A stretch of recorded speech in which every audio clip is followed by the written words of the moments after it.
Hi guys! So today I don't know how long she'll stay, but it's our new dog Chipper Jones. And so I thought I'd read to you guys Walter the Farting Dog, illustrated by Audrey Coleman and written by William Holtzwinkle and Glenn Murray. Here we go. So far my dog doesn't fart, so let's hope it stays. By Walter. For everyone who's ever felt misjudged or misunderstood. Let's see. Betty and Billy brought Walter home from the dog pound. Nobody wanted him, said Billy. Nobody loved him, said Betty. Well, he smells awful, said Mother. I think you'd better give him a bath. Mother walked in and said, he smells awful, and that's when they got the first clue. The telltale bubbles in the water. He probably just a little nervous, said Mother, hopefully. His stomach must be upset. But Walter's stomach wasn't upset. Walter's stomach was fine. He felt perfectly normal. He just farted a lot. He did it when he bathed. He did it when he played with Betty and Billy. He did it when he walked around the house. He did it in the dining room. He did it in the kitchen. He did it in his sleep. That dog farts morning, noon, and night, said Father. He can't help it, Daddy, said Betty and Billy. They don't mind if Walter farts. So what if he farts, Billy said to Betty when they were alone in their room with Walter. Betty agreed. Walter agreed too. He sat there looking innocently around, farting. Take him to the vet, said Father. Farting, said the vet, or rectal flatulence, as we say in the medical profession, and prescribed a change in diet. They gave Walter every kind of dog food. He farted. They tried him on cat food. They gave him hot dogs, hamburgers, lettuce, and tomato sandwiches. They gave him fried chicken. They gave him rabbit food. They made him a vegetarian. No matter what that dog eats, he turns it into farts, roared Father. Walter got blamed for everybody else's farts, too.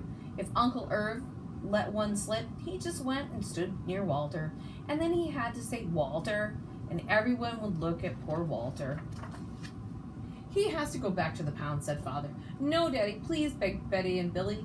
Don't send Walter away. He goes tomorrow, said Father. They pleaded. Walter farted. It was all over that tonight. Betty and Billy cried in their beds, and Walter looked at them unhappily. Oh, Walter, said Betty, you've got to stop farting, because Father is going to send you back to the pound tomorrow, said Billy. Walter knew how serious the situation was. He'd never seen Billy and Betty again. He resolved to hold his farts forever. When Betty and Billy fell asleep, he walked down to the kitchen to see if there was anything around to eat. He managed to open the cabinet door with his nose and found the 25-pound bag of low-fart dog biscuits the vet had prescribed for him, which made him fart more. Even though he knew they made him fart more, he couldn't resist. He ate the entire bag. Very tasty, Walter said to himself. And then we went and laid down on the sofa. A gigantic gas bubble began to build inside him. There's going to be trouble, he said to himself nervously. He was afraid of what might happen if he let it go. He thought maybe the house would explode, so he kept it in. It wasn't easy. In fact, it was torture. But he had resolved never to fart again. His future depended on it. He lay there with his tail wrapped tightly between his legs, and he heard a noise at the window. He watched it slowly open. A pair of burglars came through. They dropped silently into the kitchen. Watch out for the dog, said one of the burglars. He won't bite, said the other. He's a wimp. Walter might have bitten them, except he was so filled with gas he couldn't move. They tied a rag around his snout so he couldn't bark. Okay, whispered the first burglar. Let's clear this place out. They took everything they could to get their hands on. Walter wanted to stop them, but he was having unbearable gas pains. He rolled on his back, and he waved his paws in the air, and he gnashed his teeth. We've got it all, said the second burglar. Let's go. And that's when Walter let it fly. It was the worst fart in his life. It made a tremendous noise and shot him across the room. Hideous cloud filled the air, and the burglars clutched their throats, unable to breathe. With tears in their eyes, they raced for the window, and they tried to grab their bag with all the valuables in it, but their arms were too weak. "Let's get out of here!" They jumped out of the window and ran up the block, choking and gasping for air. Still blinded by Walter's attack, they stepped into the headlights of an approaching police car. "Hold it right there," said the policeman. When Father and Mother came down in the morning, they found an open window, and they saw the bag with their valuables in it.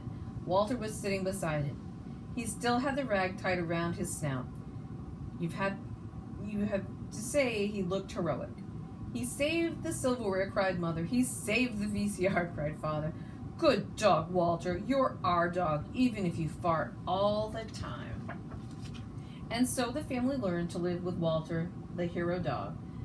And that's the tale, and that's the end of our tale. Walter's Wonder Park, 100% natural gas powered. The end. Thanks for joining me. Hang tight. We'll have a few more stories in a couple more minutes. Bye, guys.